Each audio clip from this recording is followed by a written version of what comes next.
In today's video, I'm going to teach you how to import JSON in Trello. If you've got data in a JSON file and want to bring it into a Trello board, the easiest way is to use a power-up made for importing. I'll walk you through getting that power-up onto your board and opening the importer so you're set to bring your data in.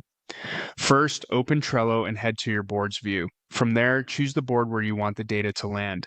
If you're experimenting, it's smart to use a test board so you can preview the results before touching a live workflow. Once you're on the board, look at the top of the page for the Power-Ups option in the header.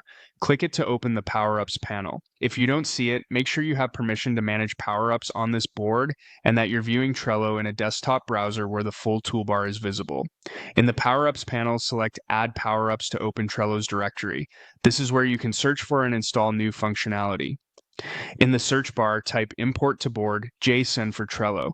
You should see a result specifically designed to import JSON into a board. Take a moment to review the description and permissions so you understand what it will access.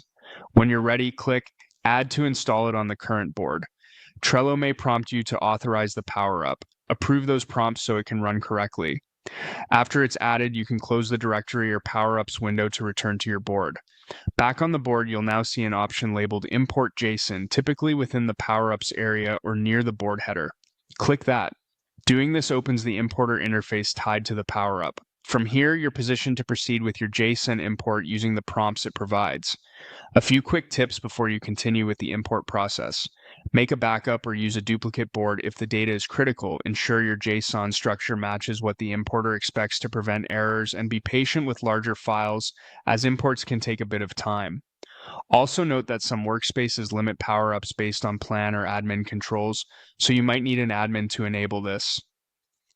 That's it, you've enabled the JSON importer and opened it on your Trello board, ready for the next steps.